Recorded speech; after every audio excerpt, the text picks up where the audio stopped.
Good evening, good afternoon, good morning, Fabulous. I've got questions for you. I'm Angela, and the channel is Be Fabulous to You. Welcome back.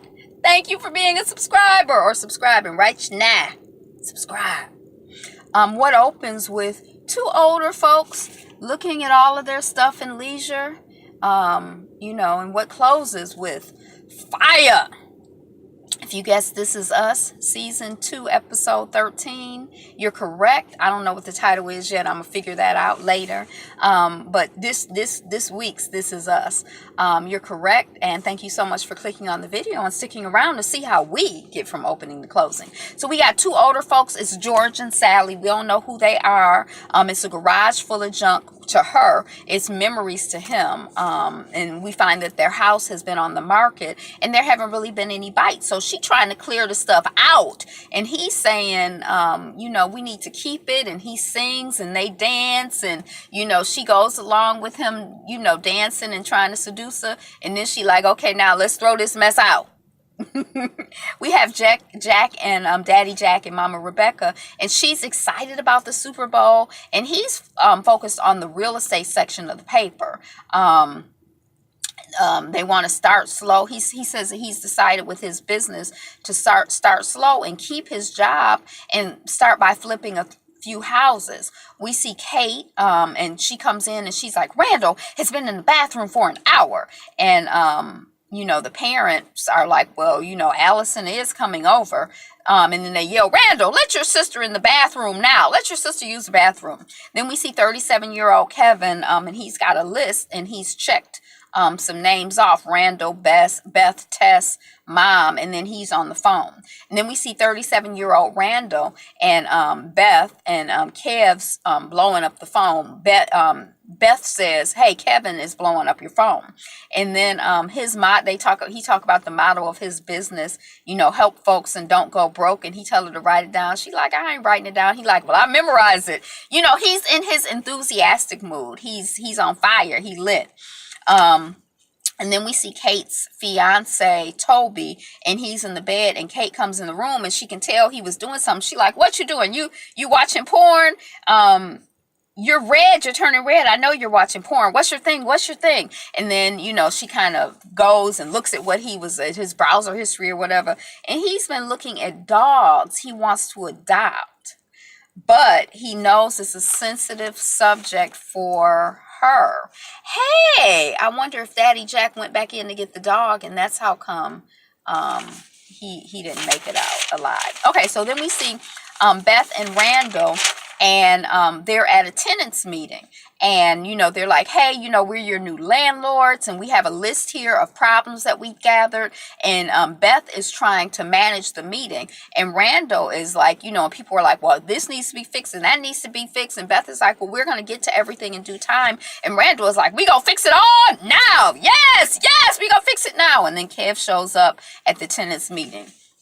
And then we see teen Kevin, and he is on crutches, and he's walking past Daddy Jack, and who's trying to engage. Daddy Jack is like, hey, this is a TV stand I've been building. Look at it. Look at, what do you think of this? Blah, blah, blah, blah, blah. And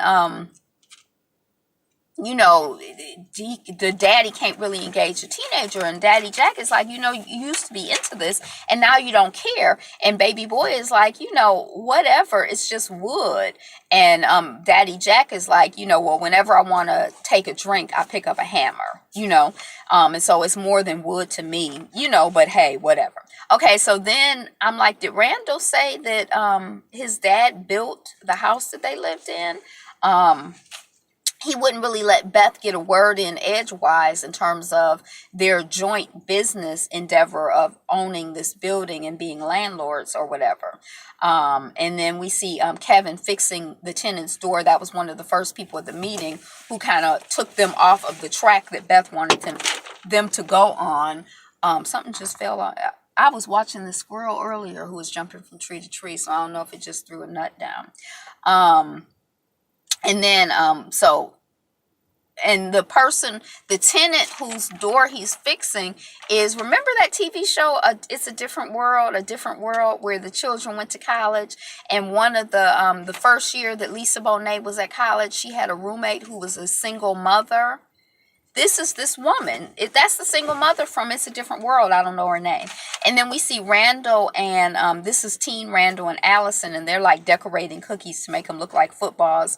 And Kevin is being snarky, and Kate, you know, has a college acceptance or rejection letter. We see she's been holding on to it. She hasn't opened it, and her dad, Daddy Jack, grabs it and opens it, and we find out that she has to submit an additional song. I thought we were going to find out that she had missed the deadline because she ain't opened the letter. Girl, you got to open your mail when the stuff come. But anyway, she hadn't missed the deadline, but she has to submit an additional song, either video or audio or whatever. And she's like, oh, I'll just do audio. And her dad is like, oh, do video or whatever. And then we see Kevin and Randall as 37 years old. And it's like a hero shop of them, like with their, we can see their muscles, and they're walking down the hall, and it's like bright lights behind them, like da-da-da, da-da-da, you know. And then we see them working around the building, and they're fixing stuff up. And Kevin has an audience of, you know, women growing, you know, in one apartment it's like one woman watching him, then two women watching him, then three women watching him. And Randall has an audience of whoever's apartment he's working on watching him work. And then we see a 37-year-old Kate at the dog pound, and you know, the woman who works there, who is, I think this is the woman who wrote the episode of Master of None that got some award, and now she's the person who did Shy. But anyway, she looked familiar to me, but I couldn't quite place her in real life. And she's like, oh, you know, it's so much noise, but you know, you get used to it. Have you ever had a dog? And then, you know, Kate is like looking around at the different dogs or whatever, and she finds the dog. What's that dog's name? Oh, it's so cute, whatever. And then we see Kate, teenage Kate, making an audio, like recording one of her original songs, I think. And then we see her daddy sneaking and videoing her, even though she had told him that she didn't want to be on camera. And then her dog barks, ruff, like, you know, letting Kate know that he watching her. And then so Daddy Jack gets caught. And then we see Randall and Allison. We find out that they're bailing on the Pearson family Super Bowl because they're going to go watch Titanic for the 7th time, even though Allison has seen it 6 times. But this is the first time that they've been on a date, so Randall want to go. They haven't been on a real date yet, so he's really excited. Then Daddy Jack and teen Kate are on the street, and Daddy is apologizing, and he's like, you know, I'm so sorry. It would break my heart if you didn't want to be on camera because you didn't know how beautiful you are. And Kate is like, stop. You know, no one sees me like you do. It was cute. It was cool when I was a little kid, but you're just leave me alone because I'm a teenager and I'm crazy. You know, she goes into those shenanigans. And then we see Randall and Kevin, 37-year-old, they're on a roll, and Randall calls Beth to not say, I told you so, and gets interrupted with a roach nest escaping into an apartment from a hole that Randall opened up. And then we see Sophie. Now, Sophie is Kevin's girlfriend.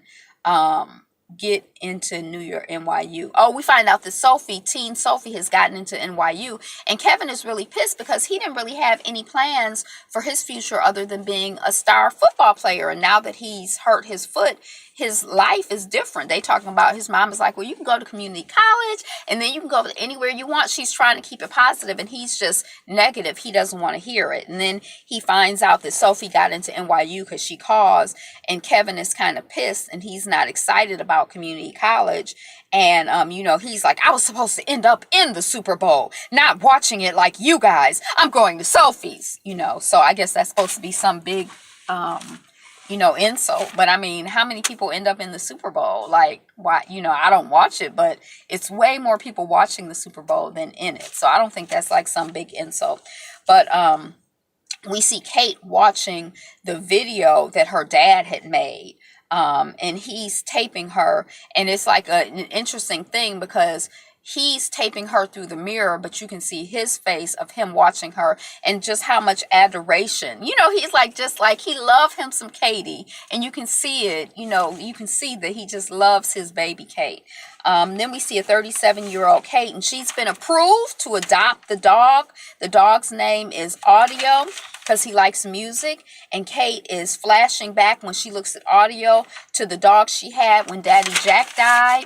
And then Kate is like, I'm really sorry, dog. It's not your fault. Somebody is going to adopt you. It's just not going to be me. I can't handle it because you just bringing up too much memories. Goodbye, dog. Goodbye. She had this whole conversation with him. Then we see Randall. He's bussing tenants out of the building so that he can get exterminated. And then Kev won't leave. He like, come on, bro, let's go. And Kev is like, 20 more minutes, and Randall is like, free labor is cool, but you okay, bro? And then Kevin is like, I'm trying to stay busy. I'm trying to stay sober. I'm crossing names off the list for my amends, but some I don't think I'll ever be able to fix. So, fixing the wall seems easier. And Randall, is like, hey man, I'm feeling old, I'm almost 40, I'm starting a new career, dad's been gone 20 years, that's longer than we had him. And Kev is like, well, you're not going anywhere like your other dad. And I was kind of like, I didn't really know exactly what to make of that. And then we see Daddy Jack, and he's at the pregame, the starting of the pregame, and he's like, the boys have left. Kate comes in the room. He's like, well, the boys have abandoned us, but that makes more room for us. And, Kate is like, I watched the tape, Daddy. Don't stop trying to make me see. Don't stop trying to make me see me like you see me. But I'm going to go to Molly's for a Super Bowl party. So, they're teenagers. So what used to be cool when they were 8 or 10, they got other things they trying to do, other priorities, other demands. And, as the people start leaving, I'm like, oh my gosh, the fire is going to happen. He's going to die on Super Bowl Sunday. I just started feeling like the fire is getting set up for the fire. And then we see, how does Rebecca end up leaving and Jack getting burned to death on Super Bowl Sunday? That's what I wrote in my notes because I knew it was going to happen. And then we see Becca has a gift of an advertisement for a house that Jack can flip. And she said she already left a message, and then he asked her to be his partner. And Becca is like, well, I'm just trying to be helpful. You don't have to offer me a partnership. And Jack is like, I'm doing what I want to do. And she's like, yeah, I did run our house. I've run our household for 18 years. And when we did renovations, I was the one who managed them and, blah, blah, blah, blah, blah. And so they kiss and agree. And then they go upstairs for sex. It's just them. They might as well have sex. And I'm like, well, are the cookies in the oven? Is this the night of the fire? Oh my gosh. It's like the tension is building for me with this fire. It's like, I'm like, the fire is coming. We see Beth arriving. And she's say I told you. I'm not gonna say you get a partner who would have told you pest control. Oh, so Beth is arriving, and she's like, I'm not gonna say I told you so, but I'm gonna say, you got a partner who would have told you to do pest control before you start busting through drywall. I've been doing work in low-income communities for years. I'm an expert at this. Why wouldn't you use me as a resource? Because basically, when she tried to talk to him, he was just all so excited and in his zone, and he didn't want to hear. He didn't hear. He couldn't hear. He wouldn't hear anything that she had to say. And she's like, let's be smooth R&B, Randall and Beth. Not, we don't, some people like it rough, but I like it smooth. Let's be smooth. How does that? Keep on turning, rolling, rolling, rolling on the river. Whoop, whoop, whoop, whoop, whoop, whoop. She wanted smooth. That's all I'm saying. She don't want it rough. She don't want to be having to beat his behind. But anyway, and she was cool with it because she didn't really, when he wouldn't listen to her, she ain't really argue with him. She was just cool with it. So she's a good woman. We see Teen Kev calling Becca, and he says that he's staying at Sophie's house.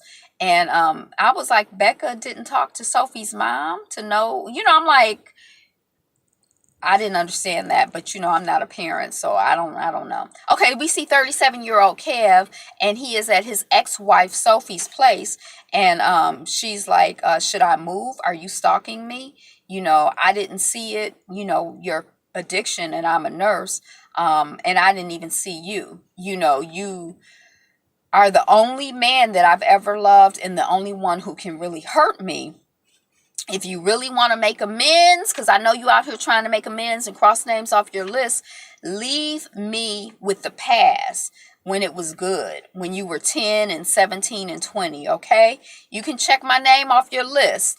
And then Kev is like, you weren't just a name on my list. You were the only name on my list. And I'm like, I thought he had other names on his list. Wasn't that the list we was looking at? But anyway, we see Kate coming home to Toby, and she's telling him about her visit to the pound and about leaving the dog. But she went back to get audio, and Toby is so excited about that dog. Then we see Kev, and he has a letter package he's getting home. His dad's necklace. Oh, Kev is getting to home. I guess he's staying with his mom still, but he has a package. And I'm like, how did she know to send him the necklace there? But it says, that he got her. He sent her a letter or whatever. And Kev looks at his list, and we see that his father's name is on his list, and his father is not checked off. And he's, how can he make amends? I'm wondering, and what amends does he believe that he owes his father that's just been haunting him and stressing him out? Then we see Becca and Jack in bed, and we see Kate in bed, and we see Randall in the kitchen, and then Kate comes down, Jack is like, Daddy Jack is like, so how was the movie? And Randall is like, it was fine. Actually, it was great. We kissed. And then, he's like, okay, well, good night. And then Jack is cleaning up the kitchen, and he's writing a note, and he says, Kev, if I don't see you before work tomorrow, I love you. You owe us an apology. And he leaves it on the fridge. And then we see Jack turning off the crock pot, because I think they had been making crock pot chili all day or whatever. And then we loop back to the couple that was at the beginning of the show, of this episode. And the wife is like, hey, we got a call. Somebody wants the house. It's a nice couple. The realtor says they're a really nice couple. So I'm like, is this the call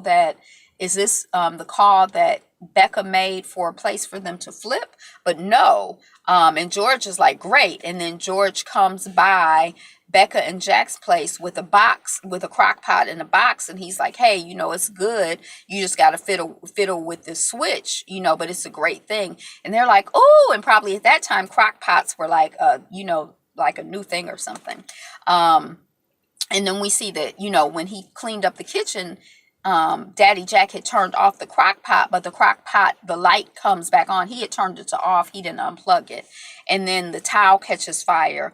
And then we see a flashback. We see different flashbacks of the Pearson family in the house. And then we see the fire growing in the kitchen. And then we see the fire growing in the house. And I'm like, how did Kate and Becca and Randall get out, not Jack? And then we see the fire going up the stairs. And that's the end of this episode of This Is Us. So they said we was going to find out this season how Jack dies. And it was all over this episode. I'm like, oh, Lord, we going to see Jack die. Jack going to die. But now they putting... The next episode will be after the Super Bowl, but I'm probably going to watch it on demand because I don't watch football. And my mother was like, oh, well, it'll be the best commercials. Any commercials worth seeing I can see on YouTube or whatever. I don't even care about no daggone commercials. And you're not going to have me sitting up here watching the football game trying to get to This Is Us. Before you know it, I'm going to be standing for the Pledge of Allegiance or something. Y'all think y'all slick, NFL and ABC, NBC, TV people? You're not slick. I'm going to watch it on demand. So anyway, that's what I got. Thanks for watching, liking, commenting, subscribing, sharing, all of the things that you do to show love, because I love you. I love you because you're the #1 stunner. So be you. Be fabulous. Be fabulous. You.